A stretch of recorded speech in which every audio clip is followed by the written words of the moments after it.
सोचते होंगे यार इस हफ्ते या इस महीने निफ्टी कहां तक जा सकती है, अगर गिरेगी तो कहां तक गिर सकती है, अगर बढ़ेगी तो कहां तक बढ़ सकती है। तो यहां पर आपको दो अपॉर्चुनिटीज मिल सकती है। अगर आपको ये पता हो कि मार्केट कहां तक गिर सकती है तो वहां से आप खरीदी करके चल सकते हो सकता है आपको स्टॉक्स में इन्वेस्टमेंट करना हो, आपको म्यूचुअल फंड्स खरीदने हो, इनफैक्ट अगर आपको कोई ट्रेडिंग पोजीशन बनानी है तो अगर आपको पता हो कि मार्केट कहां तक गिर सकती है तो आपको काफी सहूलियत हो जाएगी। और अगर आपको पता हो कि मार्केट कहां तक जा सकती है तो आपको प्रॉफिट बुकिंग में हेल्प होगी, इनफैक्ट आप शॉर्ट सेल कर सकते हो मार्केट में। बट आप ये करोगे कैसे? ऑप्शन चेन की हेल्प से पॉसिबल है। सो आज हमारे साथ कनेक्टेड है one and only mister Vinay Prakash Tiwari ji. Sir SEBI registered RA हैं और आपको अपने एक्सपीरियंस से आज गाइड करने वाले हैं कि किस तरीके से आप वीकली इनफैक्ट मंथली रेंज पता कर सकते हो जिस भी इंडेक्स में आप ट्रेड करते हो। क्या ये स्टॉक्स के लिए भी एप्लीकेबल है? नहीं, स्टॉक्स के लिए एप्लीकेबल नहीं होता है क्योंकि स्टॉक्स में बहुत सारे डेविएशंस होते हैं, स्टॉक्स में बहुत मल्टीपल रीजंस हो सकते हैं, स्टॉक की न्यूज आ सकती है, कुछ भी हो सकता है। तो इंडेक्स में पॉसिबल, सिर्फ इंडेक्स में पॉसिबल है। अच्छा, बेसिकली हम लोग बात क्या कर रहे हैं, मैं थोड़ा सा और क्लैरिफाई कर देता हूँ। सबसे पहले सभी को नमस्कार है, सभी को अभिनंदन है। तो बेसिकली बात कर रहे हैं हम लोग एक वर्चुअल प्राइस की। वर्चुअल प्राइस कैसी होती है, मतलब एक इमेजिन करिए, जब तक इमेजिन नहीं करेंगे, जब तक माना कि नहीं होगा ना जीवन में, तब तक कुछ नहीं होगा।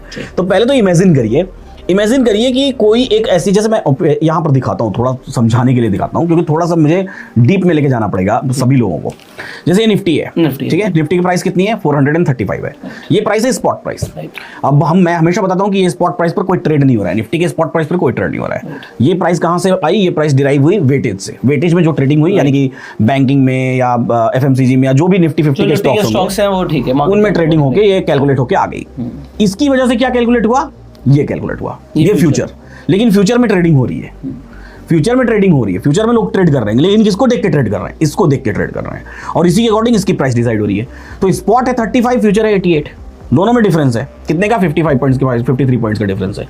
ये 53 पॉइंट्स का डिफरेंस कब तक रहेगा? ये डिफरेंस रहेगा एक्सपायरी तक। राइट, एक्सपायरी पे स्पॉट और फ्यूचर सेम हो जाएगा। हाँ, सेम हो जाएगा, जीरो हो जाएगा। अच्छा, ये ऐसा नहीं है कि ये ज्यादा आगे चल रहा है फ्यूचर, कई बार ऐसा भी होता है कि फ्यूचर पीछे चल सकता है, डिस्काउंट में चलता है। जब 435 निफ्टी स्पॉट है तो 330 हो सकता है फ्यूचर, और कभी-कभी 200 पॉइंट ऊपर हो सकता है। हाँ, कभी 200 पॉइंट्स ऊपर हो सकता है, डिपेंडिंग अपॉन मार्केट की कंडीशन, सिचुएशन पर डिपेंड करता है। अच्छा, जब तक ये बराबर नहीं होगा तब तक आपका ऑप्शन का प्रीमियम जीरो नहीं होगा। ठीक, इसको बराबर होना पड़ेगा। बिल्कुल ठीक है, ठीक है।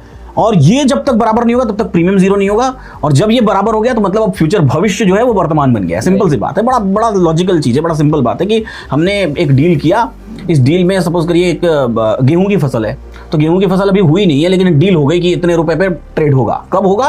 फ्यूचर में ट्रेड होगा। गेहूं की फसल अच्छी हुई, खराब हुई, उससे मतलब नहीं है। जब भविष्य वो वर्तमान बन गया, आज गेहूं की फसल तैयार है, आज काटने की बारी है, कट चुका है, अब वो डील एग्जीक्यूट हो गई, वहां पर वो दोनों प्राइस सेम हो गई। आज मुझे बेचना होगा अपनी फसल को, तो मैं हो सकता है ज्यादा के भाव में बेचने की कोशिश करूं, सामने वाला खरीदने वाला कम के भाव में खरीदने की कोशिश करे, दोनों जहां पर सामंजस्य बिठाएंगे वहां डील डन होगी। वैसा ही यहां भी हो रहा है। तो मुझे अगर डील करना है निफ्टी फ्यूचर में, अगर मैं फ्यूचर की प्राइस देख रहा हूं 24,487, तो एक्चुअल में आज की प्राइस नहीं है, ये प्राइस है एक्सपायरी की, यानी कि उस दिन तक ये प्राइस, जिस दिन एक्सपायरी, आज के हिसाब से मेरी इवैल्यूएशन ये है कि एक्सपायरी के दिन ये प्राइस होनी चाहिए। आज तो 35 है, प्रेजेंट 35 है, तो जब फ्यूचर प्रेजेंट बन जाएगा यानी एक्सपायरी आ जाएगा, 330 हो जाएगा, तो दोनों बराबर हो जाएंगे। अब यहां पर एक बड़ा इंटरेस्टिंग सवाल उठता है, किसी के भी मन में आ सकता है, अगर आपके मन में आया नहीं आया तो मैं आपको याद दिला देता हूं। सवाल क्या है कि मैं बोल रहा हूं कि फ्यूचर एक्सपायर होगा और तभी ये एक्सपायर होगा जबकि जो दोनों बराबर होंगे। अब निफ्टी की हो रही है वीकली एक्सपायरी, और वीकली एक्सपायरी में तो ये फ्यूचर और स्पॉट दोनों बराबर नहीं हो रहे हैं, तो सिर्फ मंथली एक्सपायरी में बराबर हो रहे हैं। तो सवाल ये उठता है कि निफ्टी फिर वीकली कैसे एक्सपायर होती है? जैसे आज बैंक निफ्टी का एग्जांपल दिखाता हूं, ये बैंक निफ्टी का स्पॉट प्राइस है 239, ठीक है, और बैंक निफ्टी का ये फ्यूचर प्राइस है 362, दोनों में डिफरेंस है, ठीक है, लेकिन फिर भी बैंक निफ्टी आज एक्सपायर हो गई। यहाँ पे हम आके देखें तो बैंक निफ्टी एक्सपायर हो चुकी है। आज वीकली ऑप्शन एक्सपायर हो गया। कैसे हुई? कैसे इसके प्रीमियम्स, अगर मैं यहाँ पे देखूं, कैसे ये प्रीमियम्स जीरो हो गए? ऐसे जीरो हो गए कि अब इसके लिए एक वर्चुअल फ्यूचर कैलकुलेट किया जाता है, जो आप कहीं भी ढूंढेंगे तो आपको दिखेगा नहीं। ये वर्चुअली कैलकुलेट होता है और कैलकुलेट होके उसी फ्यूचर के हिसाब से अंडरलाइन को सेट करके और यहाँ पर इस प्रीमियम को डिसाइड किया जाता है हमेशा। ये कॉन्सेप्ट आप लोगों के लिए थोड़ा सा अलग हो सकता है कि ये क्या बात हो रही है कि फ्यूचर तो हमेशा मंथली होता है, तो यहाँ पर सर बोल रहे हैं अगर कोई भी कॉन्ट्रैक्ट मंथली की जगह वीकली एक्सपायर हो रहा है, जब वो शुरू होता है तो आप देखते हो कॉल और पुट के ऊपर कोई ना कोई प्रीमियम है। एग्जाम्पल, कल से बैंक निफ्टी दोबारा शुरू हो जाएगा तो ATM पे आपको लगभग 400 पॉइंट का प्रीमियम दिखेगा, बट उसे अगर मार्केट वहीं के वहीं क्लोज हो जाएगी तो वो 400 रुपए जीरो हो जाएंगे कॉल और पुट दोनों के। तो अगर आज प्रीमियम चार्ज हो रहा है, सिमिलरली जब फ्यूचर खुलता है कोई भी नया तो वो भी एक प्रीमियम पे खुलता है।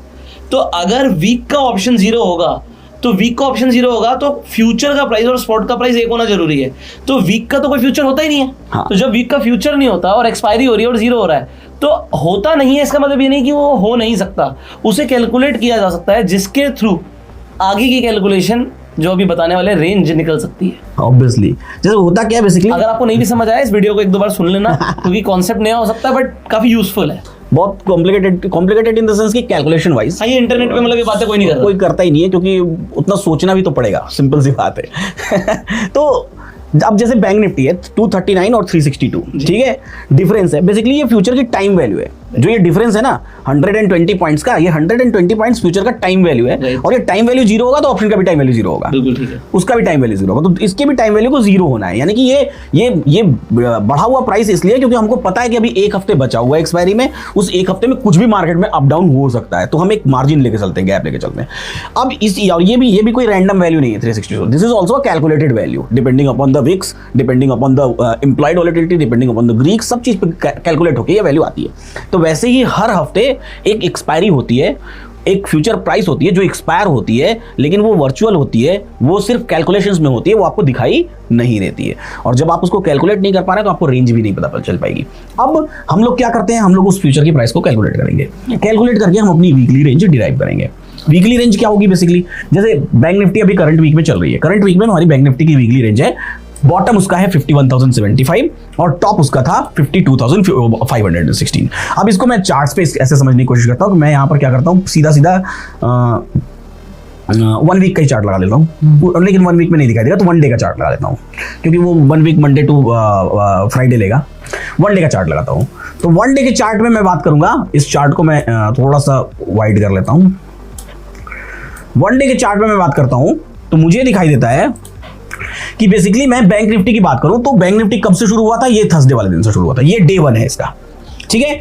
अब ये टोटल इन डेज में सबसे ऊपर कहां तक गया, ये वाली कैंडल पे सबसे ऊपर गया, यानी कि 21 अक्टूबर को सबसे ऊपर गया है, और सबसे नीचे कहां गया है, ये 18 अक्टूबर को सबसे नीचे गया है। तो जब सबसे नीचे गया तो यहां ऊपर पड़िए इसने लो लगाया, सबसे नीचे लो गया तो कितने का लो लगाया, 51,000 का एग्जैक्ट लो लगाया इसने स्पॉट में, ठीक है। और इसी तरीके से जब ये सबसे ऊपर गया तो यहां पर इसने हाई लगाया 52,577 का, बिल्कुल ठीक है।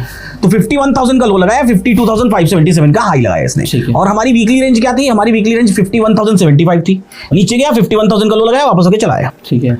और जब ऊपर गया तो 52,516 की हमारी वीकली रेंज है, तो ये 577 का हाई लगाया, चला आया, तो उस रेंज के अंदर था, उस रेंज के अंदर। और आपको नीचे से ऊपर के लिए एंट्री दी, ऊपर के से लेके नीचे के लिए एंट्री दिया। अगर आप बायर हैं तो, राइटर हैं तो आप दोनों साइड बेचने का मौका दिया। हालांकि मैं बता दूं जानकारी के लिए, बैंक निफ्टी में ये है, जनरली ऐसा नहीं होता है कि दोनों तरफ टच करे, कई बार ऐसा होता है कि कच कर ले दोनों तरफ टच, कई बार सिर्फ एक तरफ की रेंज को टच करता है, वो दूसरी तरफ ऐसे ही ऑटोमेटिक 0 हो जाता है। तो बेसिकली वीकली रेंज, ये पूरे हफ्ते की रेंज की बात कर रहा हूं। अब इसको हम कैलकुलेट कब करते हैं, इसको हम कैलकुलेट एक्सपायरी के दिन शाम को 3:30 के बाद, जब नया शुरू होने वाला है उसके पहले ही कर लेते हैं। यानी कि जैसे आज एक्सपायर हुई ना बैंक निफ्टी, तो हमारा नेक्स्ट वीक हम कैलकुलेट कर चुके हैं। कैसे कैलकुलेट किया है, इसके लिए